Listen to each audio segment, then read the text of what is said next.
Y para continuar con el evento que nos tiene hoy acá, vamos a darles una breve reseña del siguiente expositor. Se trata de Francisco Sananes.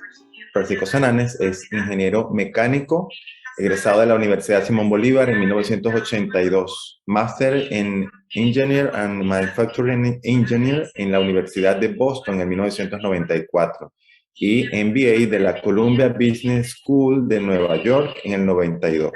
Es presidente de la Asociación de Productores Refinadores de Azúcar, Benazúcar, y presidente de Empresas GMC, líder en producción de azúcar y alcohol en Venezuela, parte del grupo Palmar.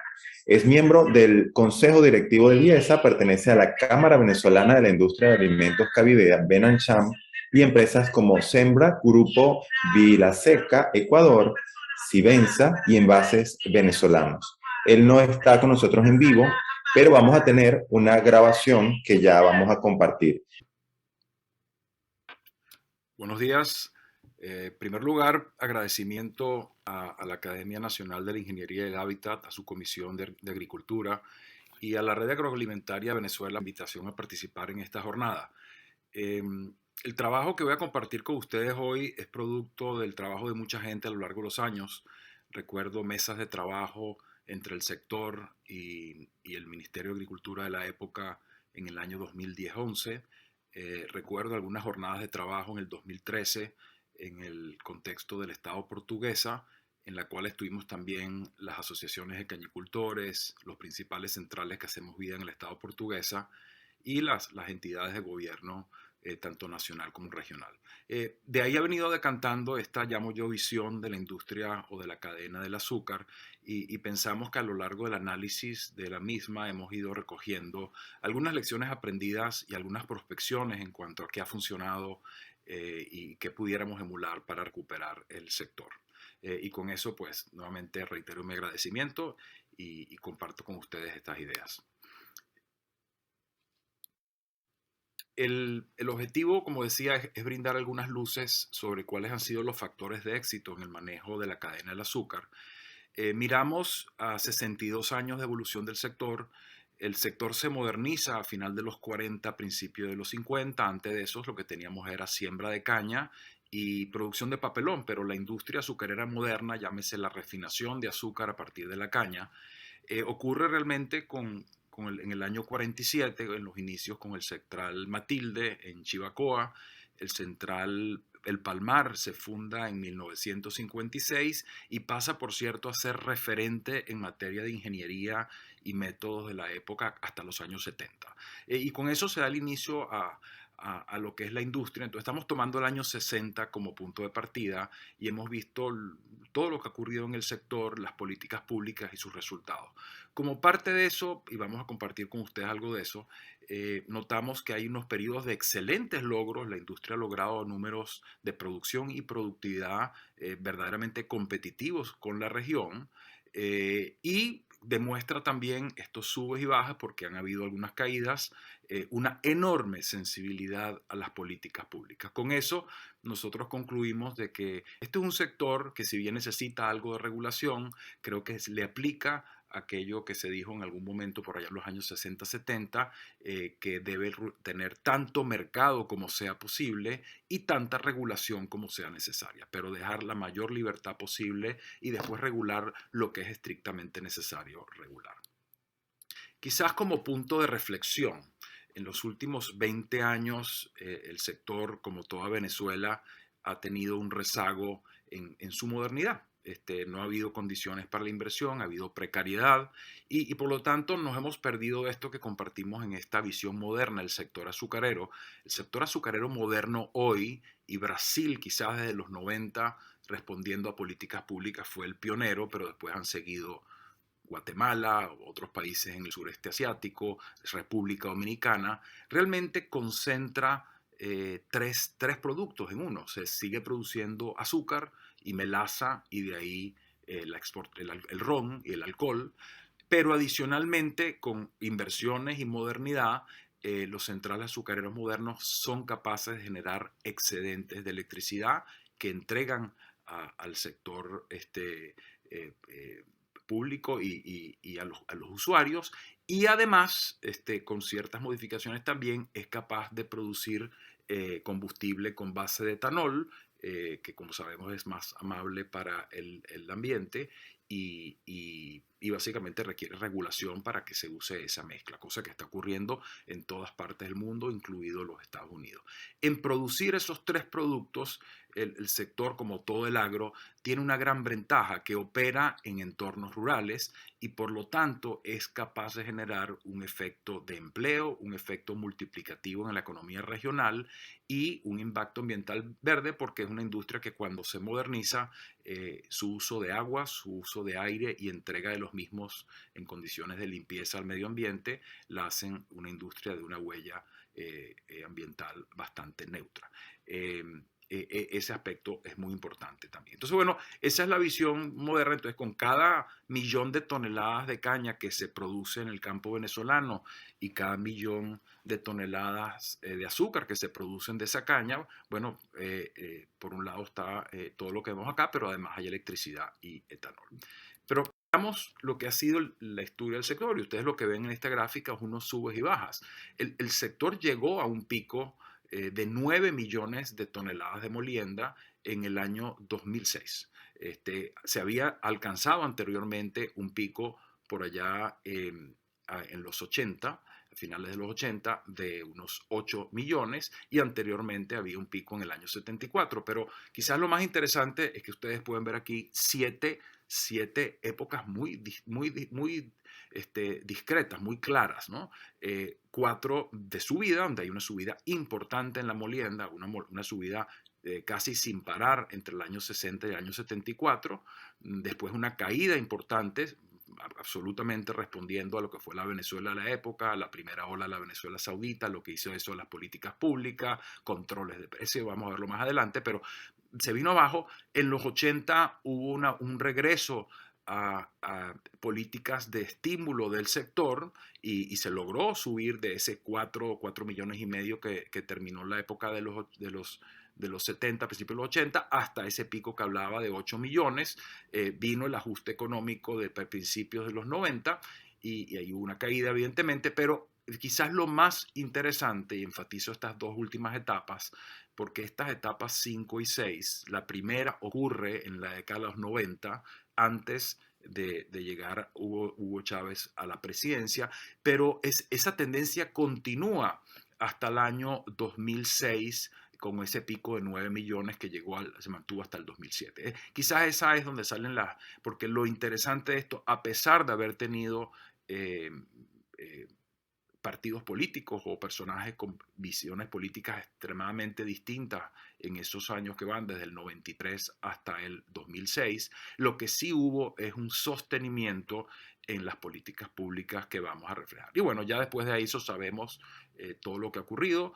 Aquí sí es verdad que se rompió el esquema de lo que son las políticas adecuadas y la producción se desploma desde 9 millones de toneladas de caña hasta unos exiguos 2 millones 100 en el año 2020. La buena noticia es que al retomar políticas razonables, en este caso la flexibilización de precios, hoy en día no tenemos libertad de precios, pero tenemos un sistema administrado de precios que pensamos que se puede mejorar, pero ha hecho alguna diferencia, ha hecho el estímulo a que pues, el cañicultor emprenda otra vez las labores de campo y estamos comenzando a ver un crecimiento que ya nos lleva por arriba de los 3 millones de toneladas.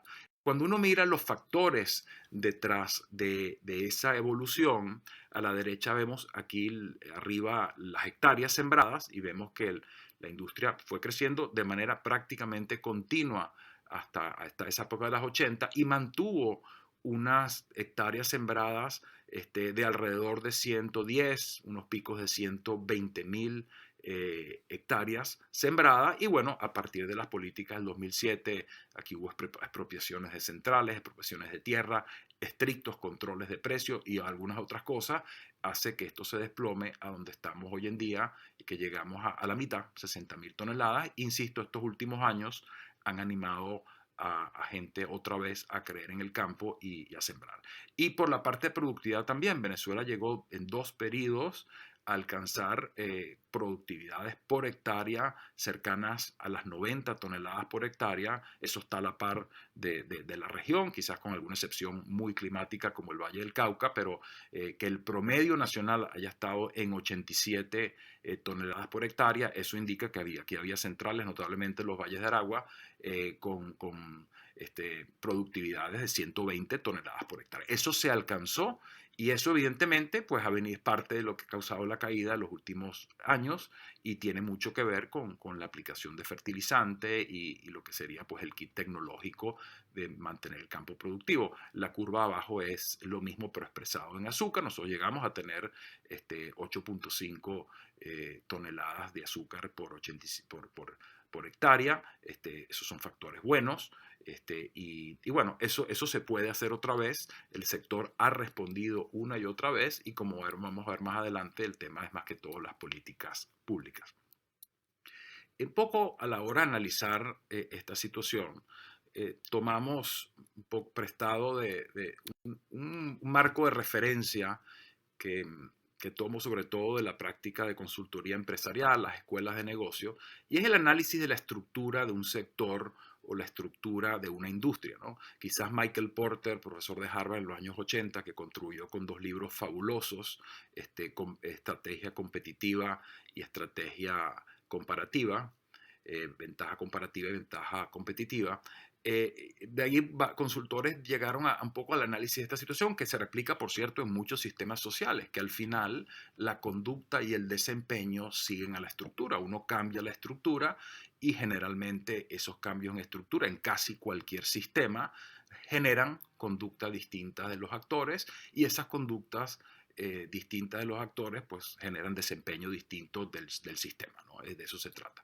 Y bueno, en el sector empresarial eso tiene mucho que ver con cosas como la concentración de la industria. Uno puede tener muchos jugadores, pocos jugadores. En el caso del azúcar, pues puede tener muchas unidades productivas en el campo o pocas, centrales de acuerdo mucho o pocas. Hay o no hay economías de escala. Esta es una industria con importantes economías de escala. Hay barreras, entradas y de salida. En algunas industrias las hay, en otras no las hay. Existe y es posible un nivel de integración vertical. La propiedad es privada en el estricto norteamericano de que no está listada en la bolsa. Es compañías que están listadas en el mercado de capitales o son compañías estatales, un factor estructural que también incide. Hay industrias de un peso enorme de los costos fijos, hay industrias que más bien tienen costos fijos bajos y variables. Eso también incide en la conducta de los actores y en el desempeño. Y finalmente el comportamiento de la demanda. Hay productos que son locales, hay productos que son globales, hay productos que tienen demanda inelástica. Bueno, dependiendo de cuál es la combinación de esas estructuras, la industria genera mayores o menores niveles de competencia, ni competencia sana o no sana, y genera entonces de los actores, en función de esa estructura y los incentivos que esas estructuras proveen, inversión o no. La inversión es una decisión donde uno hace o no. Y en parte lo que ha pasado en el sector agro en Venezuela es que ha habido pésimas políticas públicas a ratos que han desincentivado la inversión. Las expansiones de capacidad que vienen de la mano, las labores de campo se hacen, no se hacen, la gente compite o no en precio. Obviamente el tema de precio es muy sensible en políticas públicas. A un extremo uno quiere abaratar los costos para el público, pero al final quiere que la industria tenga un retorno adecuado para que pueda precisamente emprender las inversiones y las expansiones que son los que dan crecimiento y productividad en el largo plazo. La intensidad competitiva resultante, si la gente realiza o no investigación, desarrollo e innovación, es producto también de la estructura y de ahí vienen básicamente los objetivos que uno quisiera lanzarse para el sector completo. ¿Hay rentabilidad o no para los distintos actores del sector? ¿Hay crecimiento? ¿Hay productividad? ¿Se satisfacen los niveles de abastecimiento que uno quisiera lograr con estas cosas? Y finalmente se logra un nivel de precios adecuado y niveles de salarios adecuados en el sector. Entonces, más allá de la estructura, que es, como dice la palabra, en alguna medida estructural, y la conducta y desempeño son resultados, hay factores externos, externalidades, que terminan incidiendo de manera muy directa en la estructura. Tecnología es un caso de eso. Vía tecnología, una industria que era muy concentrada como el acero, se desconcentró a través de los mini mills en algún momento. Entonces, bueno, ya escala no era un tema y generan conducta. Pero hay una muy importante que es la regulación. Eso es una externalidad para la cadena. Y bueno, cómo regula uno termina en alguna medida dictaminando la estructura del sector y la conducta de los actores y por ende el desempeño. Un ejemplo clásico son las utilities, las compañías de productos básicos, de servicios básicos, telecomunicaciones, electricidad. Históricamente, eh, las telecomunicaciones eran un monopolio natural. Entonces no podías regular para tener demasiadas compañías de teléfono porque todas quiebran. Entonces tenías un monopolio y bueno, y tenías que regular el monopolio. En algún momento se dio paso vía tecnología a la posibilidad de que hubiera varios actores. Y bueno, en los 80 y 90 se debatía mucho cómo desregular la industria. Lo hicimos en Venezuela. Bueno, ¿por qué en la industria de móviles, por ejemplo, que es donde entró la competencia, hay 2, 3 móviles, esa es la norma, máximo 4, porque no hay espacio para más? Una industria que si bien no representa la estructura casi monopólica de las antiguas compañías de telecomunicaciones, la tecnología tampoco permite que pueda haber 4, 5, 6 operadores móviles que operen rentablemente. Los países que se fueron por esa vía, Japón, Chile, perdieron hasta la camisa y tuvieron que re-regular. Y bueno, las telecomunicaciones móviles se han convertido en una suerte de oligopolio natural, donde la estructura de industria tiende a ser de 3 jugadores, a veces 4, pero no caben más. Entonces, al final, un regulador, en particular cuando tienes una industria que tiene características particulares, pues tiene la incidencia en permitir que esa estructura sea conducente a un buen desempeño, a una buena actitud competitiva y algo que incentive evidentemente la inversión. Entonces, si uno aplica esto al sector azucarero, y esto es un poco parte de las reflexiones que decía al principio, hicimos a lo largo de estos años y viendo los 62 años de historia, este es un sector que tiene algunos factores muy estructurales. En el área de factores de producción, destaco 3. Es un sector donde, lo ha demostrado Brasil, el crecimiento y la productividad depende de constantes inversiones. En otras palabras, uno deja de invertir y separa el crecimiento y separa la mejora en la productividad. Y eso es cierto en el campo y eso es cierto en los centrales azucareros. Casi cierto hoy en día de cualquier industria, pero en estos sectores en particular el avance tecnológico es lo único que ha permitido, por ejemplo, producir electricidad, etanol, mejorar los niveles de rendimiento, etc. El segundo tema, y va de la mano, enorme incidencia de la tecnología y la escala en la productividad. Esto es un tema a veces chocante en el campo, pero es la realidad. Hay economías de escala en un central azucarero y hay economías de escala en la producción de caña de azúcar. En otras palabras, si uno termina con muchas unidades productivas pequeñas, es prácticamente imposible aplicar la fórmula tecnológica, tanto de maquinaria agrícola como de fertilización, cosecha, etcétera, que genere las productividades que uno quiere. Entonces, eso es una realidad. Es un tema de tensión, evidentemente, pero es estructural. La escala en particular de un central azucarero, hoy en día en Brasil, un central pequeño es un central de 2 millones de molienda al año. Los centrales tienden a estar más entre 3 y 5 y realmente hoy en día cualquier central azucarero que esté por debajo del millón cuesta que tenga unos números de competitividad. Intensidad de capital, muy intensivo, en particular los centrales son sistemas manufactureros robustos. Para mí eso es un paraíso de ingeniero mecánico, ingeniero químico. Fue la primera vez que yo entré a Central Palmar, dije, no había visto tanta energía cinética y potencial en un solo sitio. Muy intenso en capital, con una estructura muy pesada de costos fijos más que variables, y tanto en el campo como en los centrales son inversiones de largo plazo. En el caso del campo, como todo sector agrícola, medio plazo, en el sentido de que se siembra hoy y se cosecha en un año, muy distinto al sector comercio, que tiene un perfil de retorno inmediato, compro mercancía y la vendo. Y bueno, y los centrales sí estamos hablando de inversiones que se pagan a lo largo de décadas. Como pudiera ser una central eléctrica o como pudiera ser una refinería petrolera. Ese tipo de industria, cemento, grandes activos.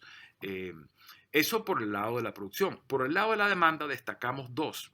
Esto es un commodity internacional el azúcar y está sujeto a los vaivenes de todo mercado internacional, que depende de oferta y demanda a nivel mundial. Eso somete, como todo rubro del agro, a una inestabilidad de precio, a productores que, como dicen, tienen la situación de que están en una industria de costos fijos, que tienen que vivir con esos costos fijos, eh, etcétera, etcétera. Entonces, bueno, esos vaivenes son un tema estructural y son unos temas que, unos vaivenes que en teoría, si uno fijara los precios en función de eso, pudiera tener excedentes enormes de ganancia en unos años y pérdidas absolutas en otros, quiebras de unidades productivas, etcétera. Obviamente, un regulador a eso le presta atención. El otro tema es un producto relativamente inelástico.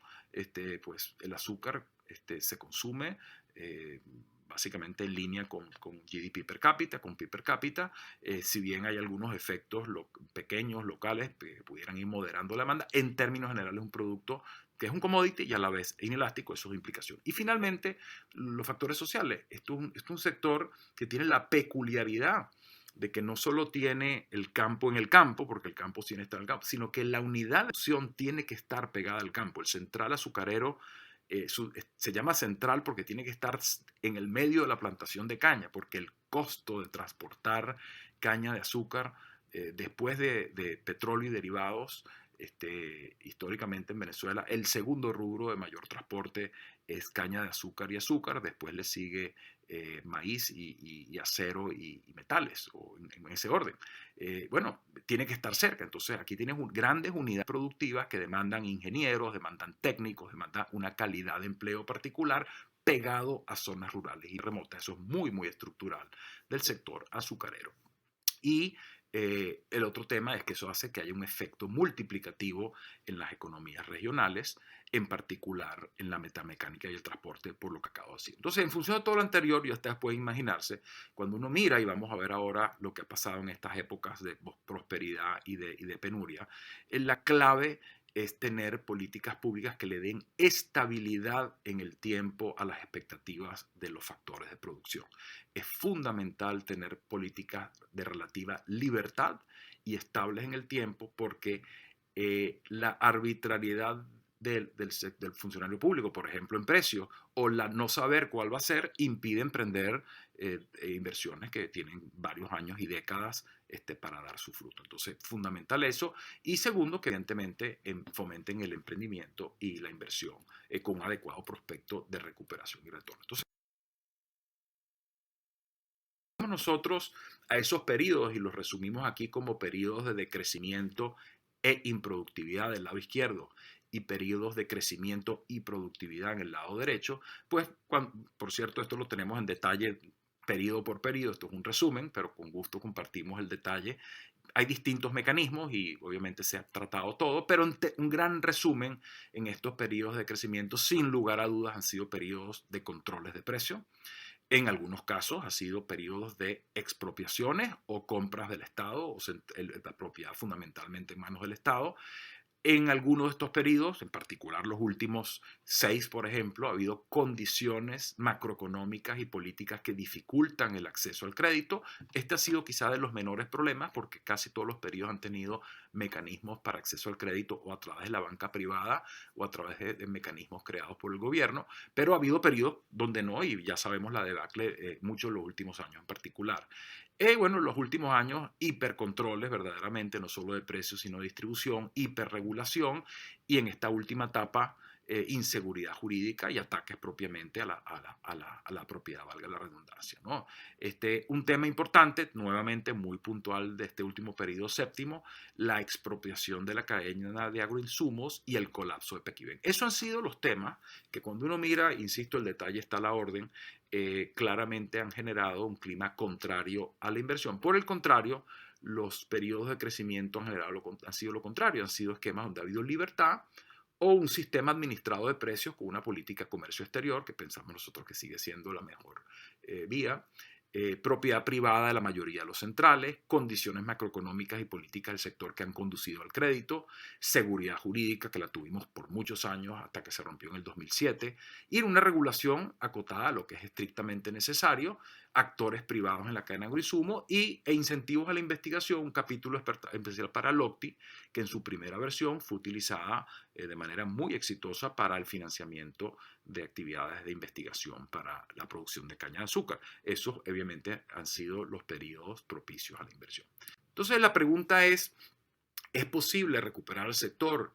Y la respuesta es sí. La pendiente de esta curva que trazamos nosotros en un plan que hicimos en el año 2020 y era el plan 2020-2030, básicamente reproduce la pendiente de la etapa 3, que fue lo que se logró en los años 80. Entonces ya el sector demostró que puede responder a esa tasa de crecimiento y pensamos que lo puede hacer de una manera adicional en esta oportunidad.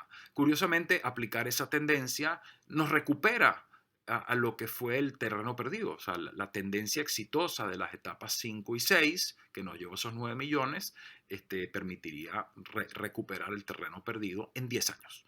Esas son las dos premisas.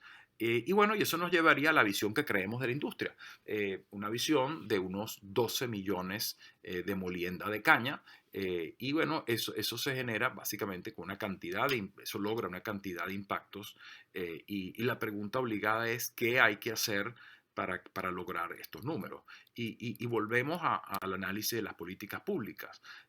Dada la estructura de este sector, como dije, altos costos fijos, altos niveles de inversión, productividad particularmente dependiente de esa inversión y el crecimiento también, aquí lo que hay es que volver a crear, lo hemos tenido en algunos momentos, un ciclo virtuoso de políticas públicas que generen este círculo de invierto, a través de esa inversión crezco, me hago productivo, la productividad obviamente a su vez me da más crecimiento, eso da un retorno adecuado y ese retorno adecuado permite que los actores, la perspectiva de retorno adecuado futura, hacen las inversiones y las continúan haciendo. La arista tecnológica de lo que ha pasado en el sector azucarero indica que si logramos que los retornos sean adecuados y la política pública adecuada, la inversión no solo es una inversión, sino puede ser inversión en tecnología de punta y esto pudiera generar la capacidad de producir etanol y electricidad.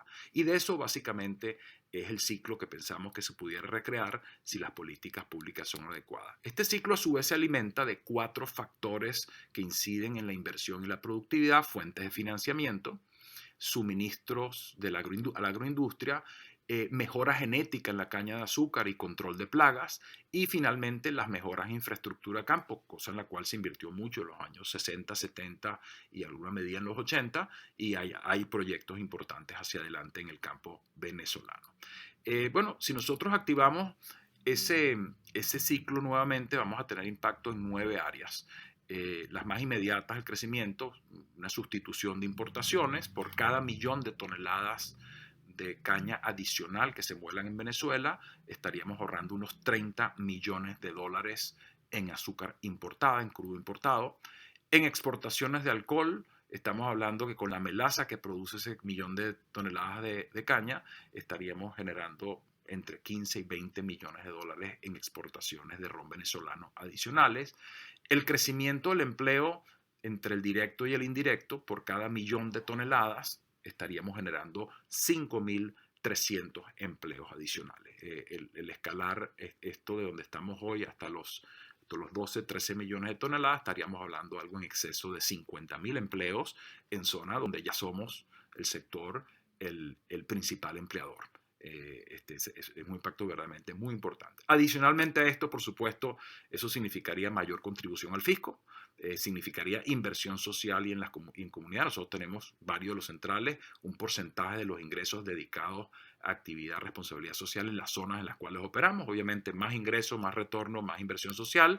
Y bueno, la parte de la tecnología, si nos metemos en un tema de mayor tecnología y mayor productividad, una huella ambiental mejor, aporte eléctrico al sistema nacional, precios competitivos y mejora en el salario real. Entonces, este es un poco lo que pensamos nosotros puede ocurrir y esto depende básicamente de 8 políticas públicas. Y si nosotros logramos que esto vuelva plenamente, algunas están regresando, podríamos desencadenar este ciclo de producción agroindustrial. Primera, seguridad jurídica y física. Obviamente han cesado las expropiaciones, pero bueno, necesitamos que se mantenga un régimen y que se consolide y se formalice el respeto a la propiedad privada y que se mejore la seguridad física en toda Venezuela, pero en el campo en particular. Acceso a financiamiento, esa es una que ahorita estamos mal y esa hay que trabajarla. Acceso a agroinsumos, viene mejorando, pero una que está también bastante débil. Fomento de la investigación, vamos a comentar más adelante de eso. Proyectos de mejora de infraestructura y dos pedazos de legislación muy importante que no tenemos en Venezuela, pero casi todo país de la región tiene, es una legislación para la cogeneración y venta de energía eléctrica a la red pública y una legislación para la opción de etanol como combustible que pensamos pudiera ser una buena política en la matriz energética venezolana, entre otras cosas. Es ambientalmente mejor, pero libera además crudo venezolano para generar divisas y mientras tanto estamos produciendo gasolina con caña que genera empleo en los campos venezolanos. Finalmente, en el corazón de esto, dada la estructura de la industria, está un sistema de precios y comercio exterior adecuado. Esto no es una industria para liberar precios, esto es una industria que tiene una estructura concentrada, pero requiere un sistema ágil de control de precios y esto es básicamente una debida competencia internacional a través de una libertad de precio en el mercado doméstico y un acceso al mercado exterior a través de algunos mecanismos que sometan a la industria nacional a algo de competencia y debida protección a los vaivenes del mercado internacional. De esas políticas, 4 son claves para la coordinación de la cadena y ya con eso vamos terminando. El acceso a financiamiento, el acceso a agroinsumos, el fomento a la investigación y el sistema de precios y comercio internacional. Y ahí pensamos que podemos destacar cuáles han sido los mecanismos que han funcionado históricamente en la cadena y que están funcionando y cuáles son algunas mejoras que pudiéramos y debiéramos hacer. En materia de precios, el primer tema, hoy en día tenemos una indexación a precio del dólar BCB, eso es mejor evidentemente que lo que tuvimos hasta hace 2 años, que era un control de precio. Existe desde hace muchos años una fórmula para el precio de la caña, eso es algo que distingue al sector azucarero de otros rubros, le ha funcionado al sector azucarero, hay una fórmula para determinar el precio con el que se paga la caña, nosotros pensamos que bueno, ha sido un logro y que es un factor que tiene unas ventajas importantes de ordenar la cadena. Y finalmente, en la aplicación de licencias de importación y contingentes arancelarios, que es la manera como se ha permitido en este último año o 2 el acceso a importaciones para completar la producción nacional, pero con una debida protección para que haya una competencia justa. ¿Qué pensamos que falta en materia de precios? Creo que lo que está aquí hay que dejarlo, pero lo que habría sería regresar al sistema de bandas andinos, del cual fuimos parte hasta que fuimos parte de la comunidad andina, que él permite básicamente una regulación dinámica de los precios, evita que el actor local vaya a abusar de los precios porque va a enfrentar importaciones y evita que alguien se aproveche un bajón de precios internacionales para destruir la industria nacional, ¿no? Acceso y financiamiento, ha habido cantidad de mecanismos que han funcionado, las gavetas agrícolas, DAFA. Los centrales importantes, los centrales son una unidad productiva grande con relaciones con la banca y ha sido un puente natural como agente de retención que es, sobre todo porque hay una fórmula para constituirse como aval para la banca. Pensamos que eso ha sido un éxito absoluto y hay que continuarlo, ¿no? La bolsa agrícola funcionó en alguna medida en los 90, aplaudimos que haya regresado, pensamos un mecanismo muy, muy valioso hacia adelante. La liberación selectiva del encaje bancario para propuesta que le hicimos al Ministerio de Comercio en estos días en Conindustria, como una medida de generar los fondos que requiere la bolsa agrícola y obviamente la salud y estabilidad macroeconómica del país como el mecanismo base para que haya acceso a financiamiento. Agresos a insumos, la asistencia de los centrales para el acceso agroinsumos, sobre todo para el productor pequeño, ha sido un mecanismo que siempre ha estado así.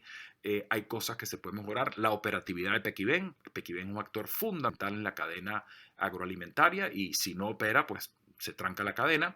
Mayor rol y fortalecimiento de las asociaciones. Pensamos que las asociaciones del área azucarera pueden profesionalizarse más e invertir más en su gestión para ser actores más potentes en el acceso a los agroinsumos.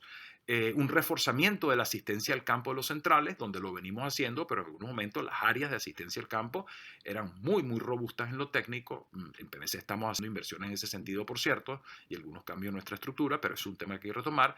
Y finalmente, la consolidación de unidades productivas que están por debajo de escala, o el cooperativismo. Yo creo que el tema de escala en el campo es muy importante.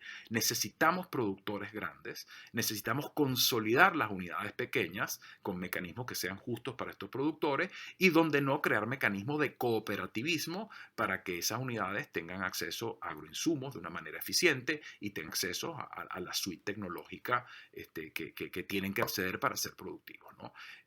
Fomento la investigación. Creo que Fundacaña ha sido un espacio de colaboración fabulosa, donde estamos representados los principales centrales del país, o todos los centrales del país, y las asociaciones de cañicultores. Pensamos que hay que retomar la LOCTI. Con LOCTI como vehículo lograríamos que el financiamiento vuelva a fluir y eso que está funcionando muy bien funcione básicamente en esteroides con mayores. Agregamos a la estructura propia del sector. Nosotros pensamos que el sector a lo largo de los años se ha ido estructurando de una manera que es positiva y que ha logrado estos resultados que vimos ya en varias ocasiones. El relacionamiento entre el central y el cañicultor, la fórmula, creo que en general, obviamente hay oportunidades de mejora siempre, pero hay armonía en esa relación en términos generales. Las asociaciones regionales y la Federación de Cañicultores como un vehículo de coordinación. En el caso de nosotros los centrales, pues somos menos, pero en Benazúcar nos reunimos y hemos mantenido, bueno, de buena medida estas ideas han salido de la cooperación de FESOCA y Benazúcar a lo largo de los años. Y la comunicación, como decía, entre todos estos actores ha funcionado. Cosas adicionales, fortalecimiento de las asociaciones, como decía, en particular la gestión de agroinsumos, y consolidación de centrales que están subescala. Pensamos que eso es un tema que debiéramos hacer. Me he extendido un poco, pero ya eso termino. Agradecidísimo del tiempo y quizás como mensaje principal regresar a esto. Yo creo que Karl Schiller, ministro de Economía de la República Federal Alemana al final de los 60, creo que dio una lección al mundo y a los reguladores del mundo. Al final, lo que ha demostrado todo lo que ha experimentado el mundo en materia económica en el siglo XX y lo que va del XXI, ha demostrado, creo que con amplia evidencia empírica, de que la libertad de mercado es el mecanismo que mayor genera prosperidad, que genera el impulso económico y los incentivos adecuados para que. Obviamente, no, como decía Schiller, no se trata de dejar libre todo. Y por lo tanto creo que la ecuación es, como él bien dijo, tanto mercado como sea posible, tanto Estado como sea necesario. Y con eso termino. Muy agradecido por su atención y espero que pasen una buena